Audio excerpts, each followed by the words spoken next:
కాకినాడ జిల్లా జగ్గంపేట నియోజకవర్గం కిర్లంపూడి మండలం ఎస్ తిమ్మాపురం ఎస్ఆర్ పాలెం గ్రామాలకు సంబంధించిన ఎస్ తిమ్మాపురం శివాలయం వద్ద కాకినాడ శ్రీ కిరణ్ కంటి ఆసుపత్రి వైద్యులు ఉచిత మెగా కంటి వైద్య శిబిరం నిర్వహించినట్లు జగ్గంపేట నియోజకవర్గం ఇండిపెండెంట్ ఎమ్మెల్యే అభ్యర్థి పాటంశెట్టి సూర్యచంద్ర తెలిపారు. ఆదివారం శివాలయం వద్ద ఏర్పాటు చేసిన ఉచిత మెగా వైద్య శిబిరంలో మండలంలోని చుట్టుపక్కల 15 గ్రామాల నుండి సుమారు 700 మంది రోగులు ఈ వైద్య శిబిరంలో పాల్గొన్నారు. అవసరమైన వారికి కంటి పరీక్షలు సంక్రాంతి ఫౌండేషన్ చైర్మన్ సంక్రాంతి చంద్రశేఖర్ ఆర్థిక సహాయంతో నిర్వహిస్తున్నట్లు తెలిపారు. అవసరమైన వారికి ఆపరేషన్ల నిమిత్తం కాకినాడ కిరణ్ కంటి ఆసుపత్రికి రోగులను తరలించినట్లు తెలిపారు. ఉచిత కళ్లజోళ్లు ఉచితంగా పంపిణీ చేస్తున్నట్లు తెలిపారు. ఈ వైద్య శిబిరంలో అధిక సంఖ్యలో రోగులు, గ్రామస్తులు, సూర్యచంద్ర అభిమానులు తదితరులు పాల్గొన్నారు.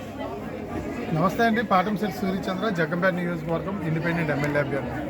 కాకినాడ జిల్లా జగ్గంపేట నియోజకవర్గం కిర్లంపూడి మండలం శృంగరాయనపాలెం ఎస్ తిమ్మాపురం ఇక్కడ శివాలయం ప్రాంతంలో ఈరోజు కాకినాడ శ్రీకిరణ్ కంటి ఆసుపత్రి వారిచే ఉచిత మెగా వైద్య శిబిరం ఏర్పాటు చేయడం జరిగింది. ఈరోజు ఉదయం నుంచి కూడా ఈ మెగా శిబిరానికి వందలాది మంది చుట్టుపక్కల గ్రామాల నుంచి తరలి వస్తూ ఉన్నారు. ఇప్పటి వరకు దగ్గర ఇప్పుడు 11 అయింది. ఇప్పటికే సుమారు 500 మంది ఓపీ రావడం జరిగింది. దగ్గర 70 మంది ఆపరేషన్లోకి రావడం జరిగింది. 250 మందికి కంటి కళ్ళజోళ్ళు అవసరమైందని చెప్పేసి చెప్పడం జరిగింది. సుమారు 100 మంది వరకు ఆపరేషన్కి వస్తారనుకుంటున్నాం. అయితే ఉచిత ఆపరేషను, ఉచిత కళ్ళజోళ్ళు పంపిణీ జరుగుతూ ఉంది.